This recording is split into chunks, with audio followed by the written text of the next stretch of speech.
Thank you everybody for joining me. This presentation is about assessment in the faculty of the built environment.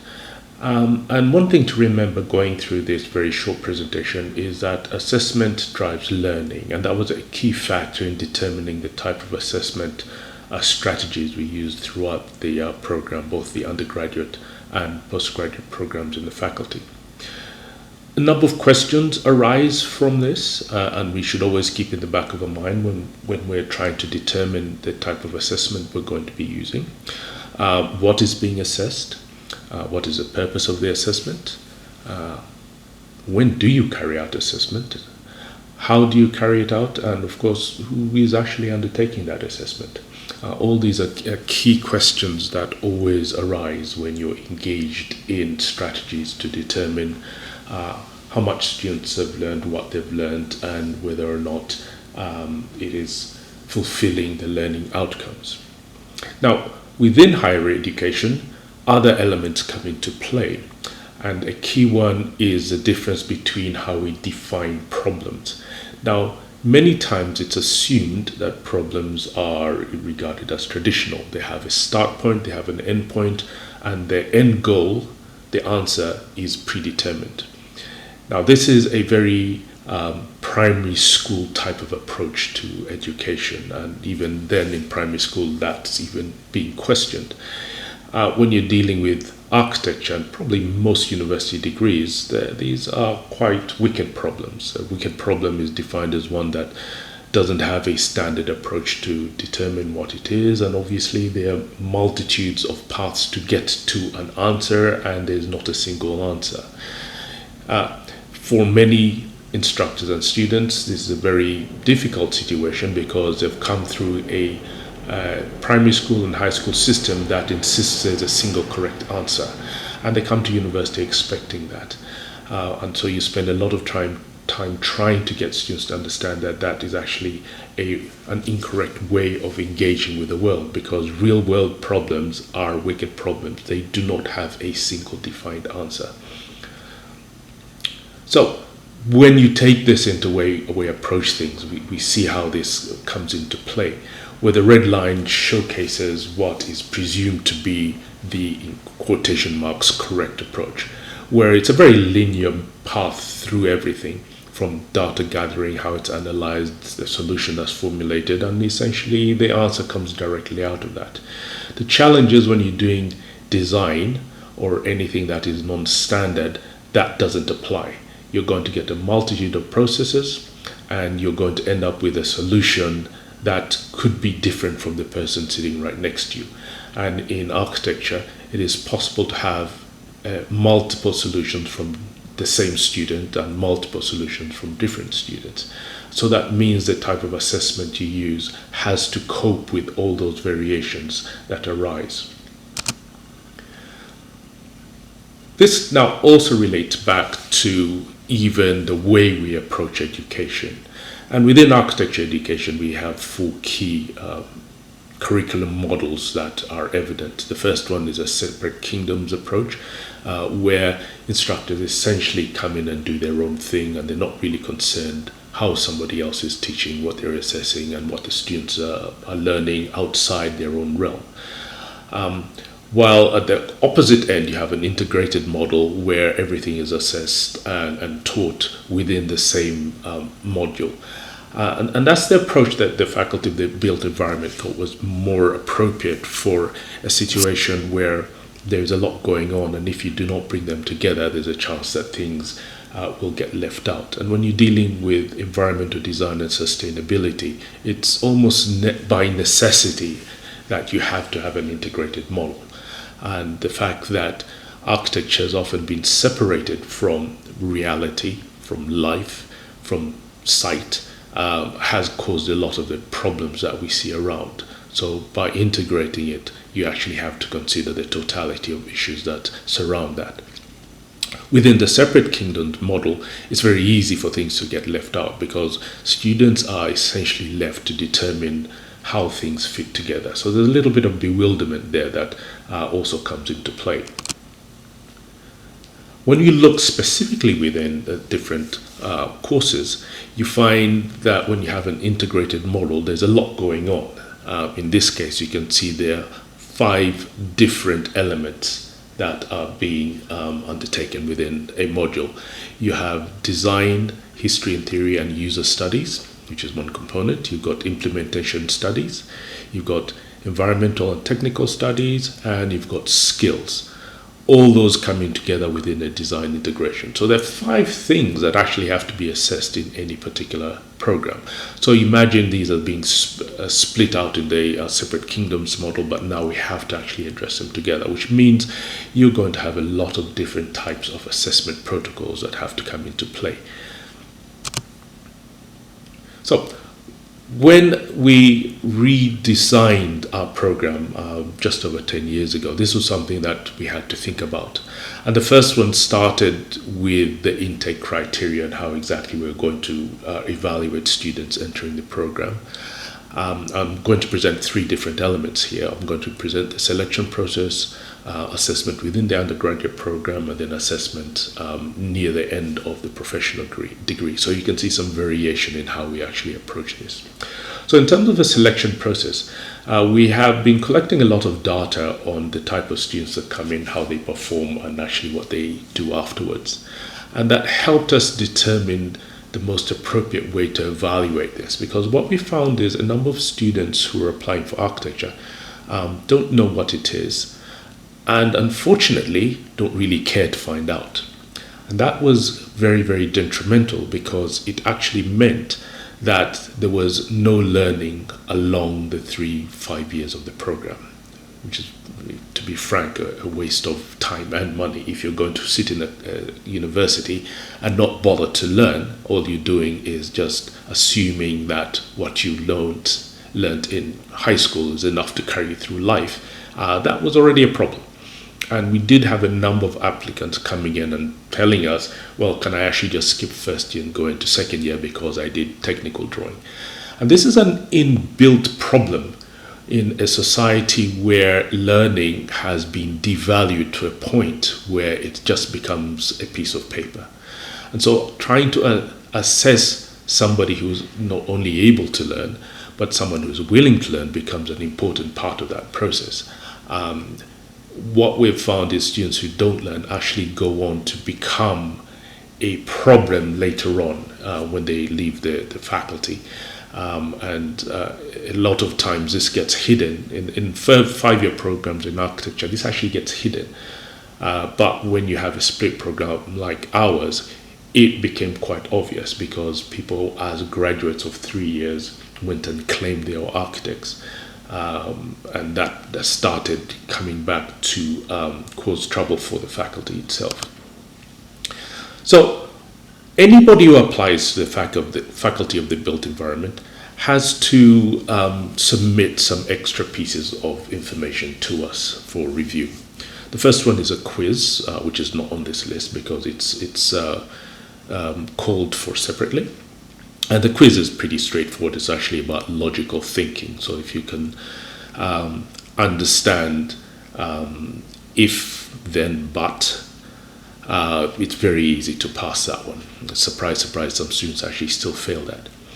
Then we have these 3 other exercises that students have to complete and submit. The first one was a written exercise, a drawing exercise, and then the final one was a video exercise, which replaced the face-to-face interview. And this was trying to cope with the COVID-19 situation. Again, in this case, using technology to help us review student applicants. Within this document, there are a number of pointers about what you have to respond to, how you're going to present the work, and how you're going to send it. And all those give us an understanding of the type of student that we're going to get.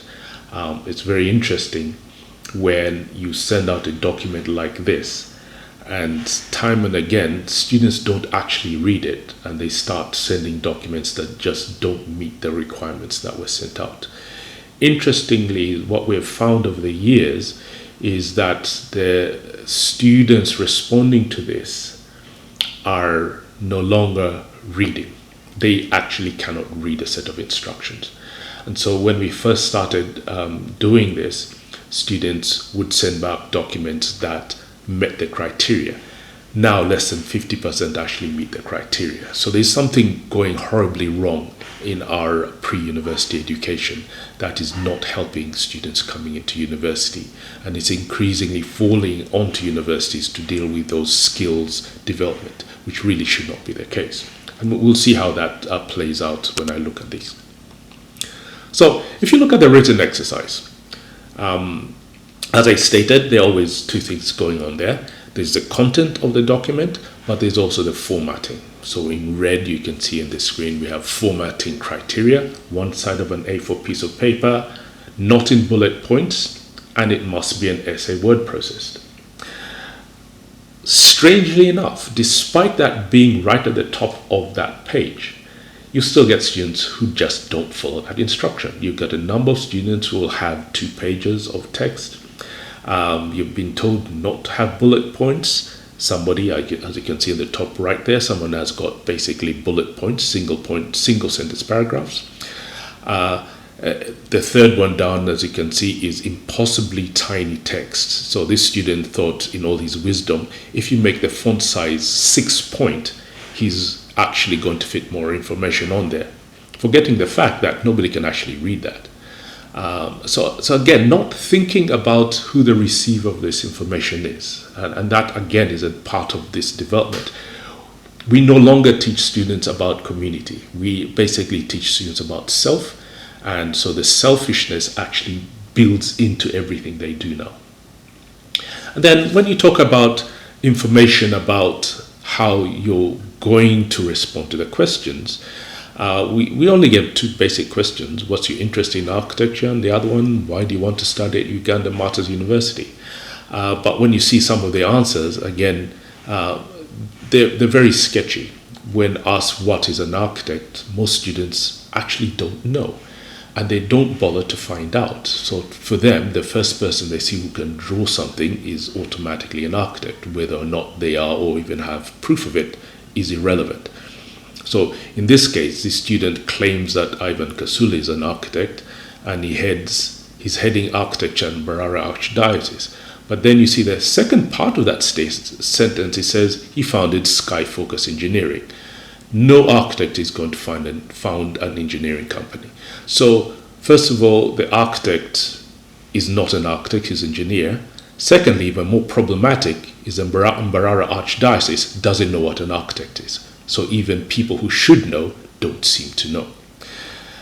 The second part of that, part B, has been the poorly or the worst responded question we have seen.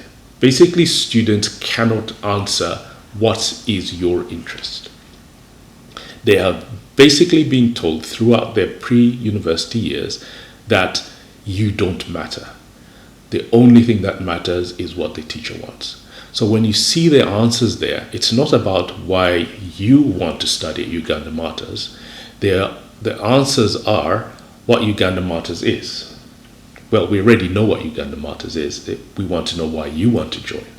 And most students cannot answer that question, which becomes very problematic if you're going to become a designer and you have to be able to tell somebody what your position is, and then also through empathy be able to design for somebody else. So by going through this process, we start getting to understand our students and how to respond. Now, when you come to the design exercise, similar things start coming up again. So in this case, we again say 1 A4 sheet of paper, landscape orientation. Well, you very quickly see the document on the top right is not in landscape orientation, it's in portrait. We also say, please do not draw a map. Well, what do you see at the top? It's a map. So again, being able to follow instructions is certainly a big problem. Now, in architecture, if you cannot follow instructions, how on earth are you going to be able to give instructions? How are you going to make sure the instructions you give make sense? So these things cascade through the system, and it goes on. The video had exactly the same problem. Please do not give us a video more than 5 minutes. the very last submission there, you can see ENDS 17 is more than 5 minutes. Students are also told, please make sure that in landscape orientation, the top right-hand corner is certainly not in landscape format. The one next to it, the person who submitted it didn't bother to give us a background that was not cluttered. Right? That essentially draws your eyes to something that you don't want the audience to draw themselves to. And then also, you're supposed to try and reduce the file size to a small enough size so that it can be transmitted, and also in a particular format, a .mov format. As you can see, half the students didn't bother to do that, and also send very large file sizes.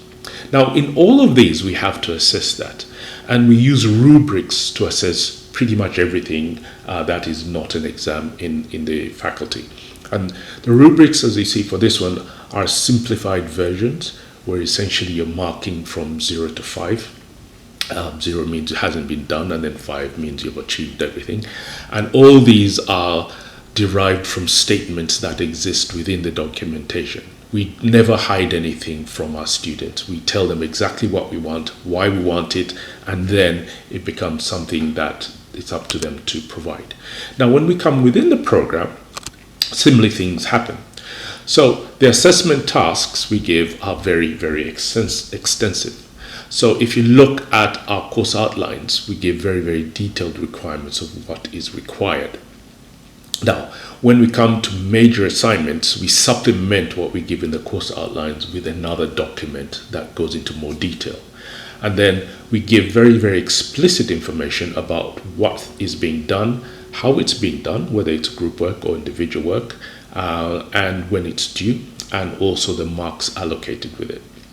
And the marks range from a small amount of 2% all the way up to, in this case, 30% for one subject. We never ever go more than 40% for a single assessment component.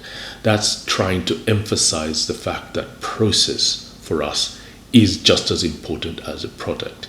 If you go more than 50% for any single component, that basically tells you that, or let me put it another way, if it's more than 50% for a summative assessment at the end of the semester, what you're saying is the process is irrelevant. What you're doing across the entire semester is irrelevant, and the only thing that matters is the end. And that creates another problem in terms of architecture, that we're not really interested in a fancy, glitzy design. We're interested in understanding how you got there in the first place. Now, when I pull these off in greater detail, this becomes a detailed assessment task. So this is a major assessment task.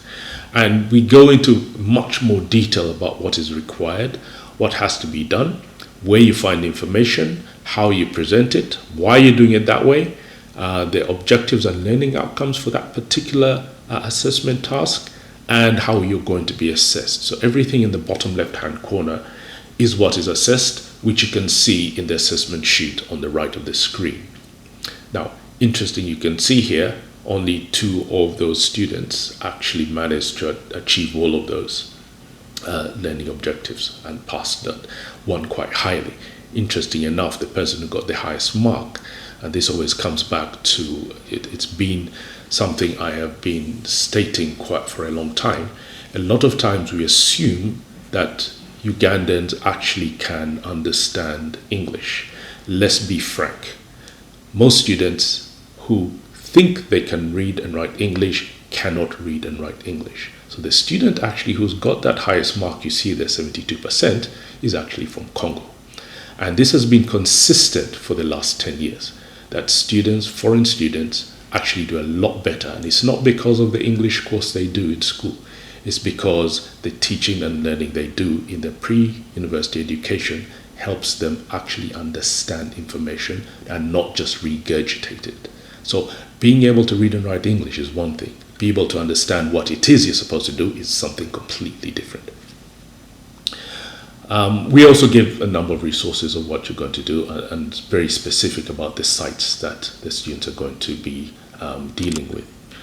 And then when the documents come in, we actually go through and mark them out based on the assessment criteria that is given. And these go back to the students marked up so that they know exactly where they've actually gone wrong. So the one on the left is one that failed, the one on the right is the one that actually got the highest mark. So you can see there's pretty much very little comments on there, although there's some highlights about what is possibly wrong there. Now this is about syntax and semantics. It's basically how do you design a poster to reflect the design. So you can very clearly see the Kasubi tombs. Not only did they ignore that, they just laid out a poster with text on it and didn't really address the question in the first place. Now, you saw a number of projects that we have are group assessment tasks. So when you have group assessment tasks, one of the queries that always comes up is, well, how exactly do you separate who's done the work and who hasn't? This is a challenge that exists, and it only exists because we don't really keep track of our students. If you know your students, that actually becomes an easy task. But we've decided to go one step further, and rather than actually the instructors making that decision, we leave that task up to the students, excuse me.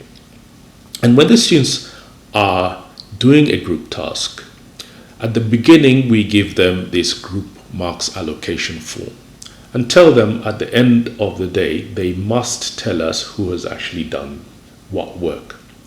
So whether it is 2 students, 5 students, 10 students, they have to fill in this form, tell us, break it down for each student what proportion of the work was done. If it's done equally, that's fine. But we know that very rarely happens in our case, and you're going to have some students who are going to do the work and other students who just relax and do nothing. We even have some students who say, well, I paid for the printing, therefore I don't need to do the research. Those are the sort of things that come out.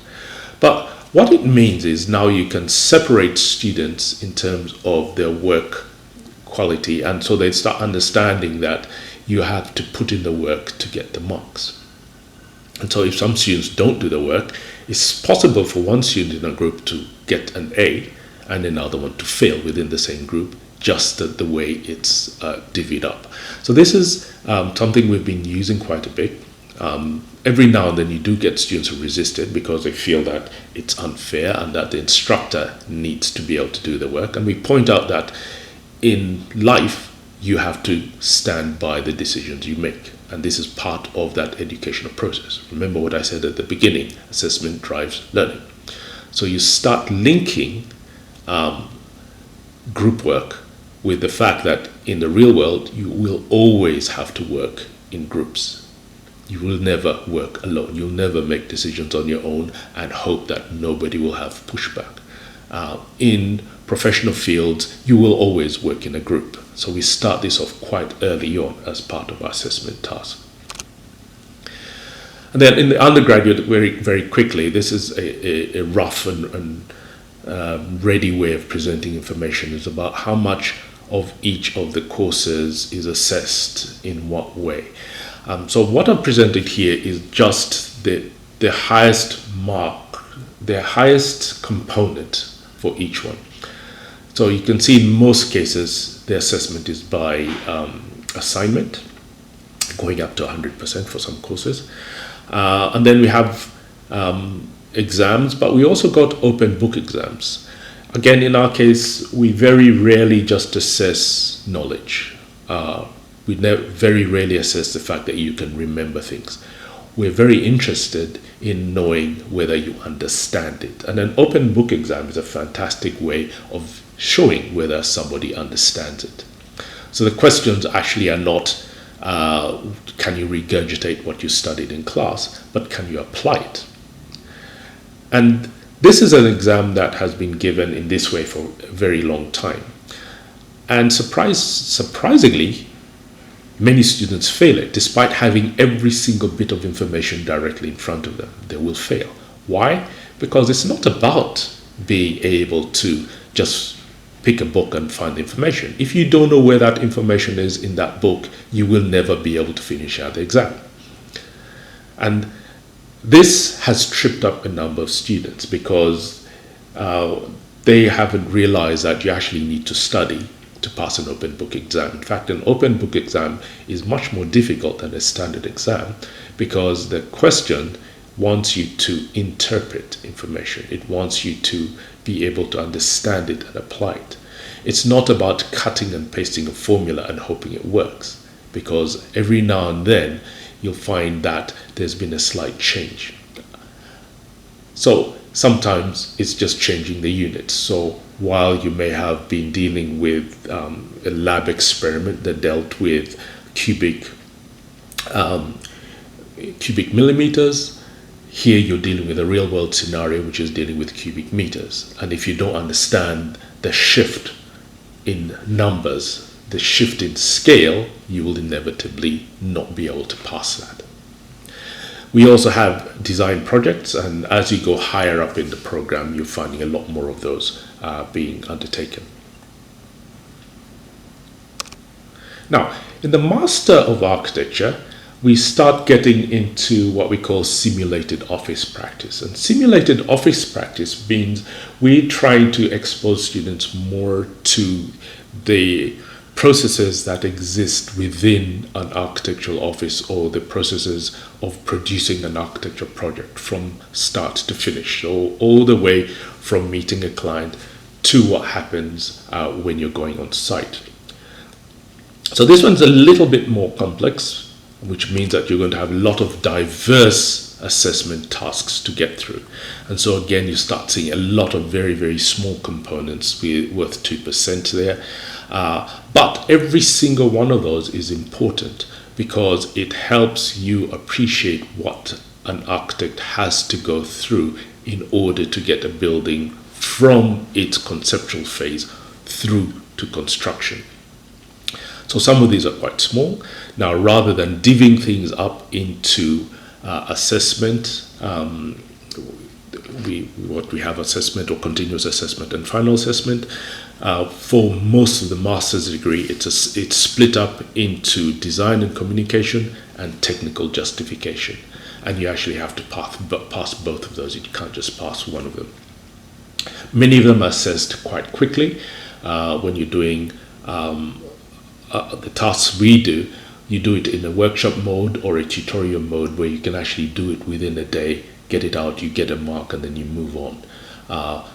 Now, we also ensure that everything is done twice. So while you can do some of these small ones in groups and during a day, we expect that now to be applied within the final process as well, in the final presentation.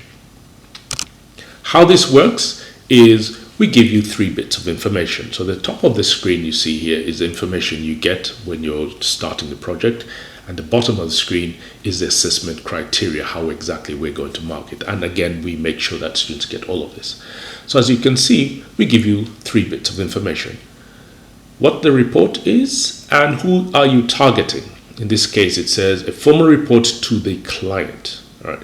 So that already tells you that it has to be in a particular format, because a client cannot read plans. They cannot read a technical document. So you have to design that report to go to somebody who is non-technical. It gives you the purpose. That's very clear. This is intended to do A, B, C, D, E, F, G. And it also gives you the content. Never ever hide information from students. Tell them exactly what you're looking for. Now it's up to them to either follow that or fail. And then we give them marking criteria. So I'm going to give you 4 of these. So feasibility report, you can see target audience, client, and project investor financier. It's a report. So a report basically means it's a combination of text and graphics and information to help somebody make a decision. That is usually done as a first part of any design project. And if you a lot of times people don't do it, and that's why they end up with problems at the end of the project. The second one is an environmental and building services report. Now this one, as you see, the target audience is different. In this case, it's a work in progress. It's an internal document. In any office, there's a lot of internal documents to help inform the design process, because you have a number of people working within an office all looking at a project coming in and out at different levels. So you need a document to help people keep track of what it is that is going on. Sometimes you have to hand this document off to somebody else, a project off to somebody else, and they need to get up to speed as quickly as possible. So you need that internal document. Or when you're maybe passing off to your building services engineer or environmental services engineer, they need a document to understand what your concept is and why they need to do things a particular way. So you give the purpose of the document, and again, what is the suggested content of that document, and then of course the criteria. Now when we come to the design presentation, we only give two elements here. The target audience, in this case again for the client, but it's a slightly different version from the first one, because now you're trying to sell the project, and selling the project is very, very different from getting someone to buy in to do the design in the first place. So again, very, very different. But because we have done this a number of times, we no longer have to tell you what you have to do in this case, right? Because every single project is different. So that last component which you saw in others, this idea of purpose, is no longer there, because by this stage, after 6 years of education, you should pretty much know what that is. So that's left off. But the purpose is there because in this particular case, it's targeted very, very specifically at getting a type of presentation done. It's being assessed in a boardroom, which means you have limited space, you have limited time. How do you communicate an entire design within those parameters? And this is critical, because when you see some other schools, they do what you call a portfolio presentation, where essentially you present all the time in a teaching scenario rather than in a professional scenario. And making that leap from an educational scenario to a professional scenario is actually a lot more difficult than many people think. In our case, we're dealing in this case explicitly with students being ready for practice. So that comes back to what is the purpose of your assessment. And then we give them the assessment criteria that are related to that. And then the last one in this particular case links to construction documentation, what many students think they're coming in for. Construction documentation, again, in this case, is targeted at a very specific group. It is not targeted at the client. It's targeted at the builder and the trade subcontractors. They're the only ones who can read those drawings. Many times when you give a client a drawing, they'll look at it and they'll not want to tell you that they don't understand it. They'll just say, yep, looks okay. Anecdotal story from a colleague of mine. They showed a client a set of drawings, and the client looked at them and said, oh, those are lovely arches. And the architect looked and thought, well, that's a floor plan. What do you mean arches? And he realized the client was actually looking at drawings of bathtubs. And because they had a curve in it, they thought they were arches. So unless you're very explicit with people and tell them what information is going where, that gets lost along the way. The format of the drawings, how you're going to carry it out, etc. gets explicitly presented. So for us, along the way, there's a lot of different approaches to assessment, a lot of different approaches to how we present information, and a lot of different outputs and outcomes. And these are all geared to ensuring that the graduate of that program is being readied for a particular type of engagement in practice. And so what we found when students leave, in fact, for us, a lot of students leave the faculty having already secured jobs because they've been readied for practice quite early on. And this is key for us, that we understand that what we've been doing for years has been what practice is interested in. They're not interested in the fact that students can tick boxes, that they can think, they can make decisions, and they understand process. That is very, very important. Now, we understand that there are a lot of issues that can be improved, and one of them is being able to have very, very clear rubrics. So this is the area we're working on most explicitly now, is making sure that our rubrics are very, very clear and explicit, and that we can now use them clearly to demarcate students along the whole range of marking criteria that we have. So that's now our next stage. So I'll leave it there. Um, and the last slide here is all about how it comes together, understanding those paths of those different criteria that we have to teach, how they get assessed, where they get assessed. It becomes this amazing matrix that we have to follow through and keep track of at all stages. So I'll leave it there. Thank you very much.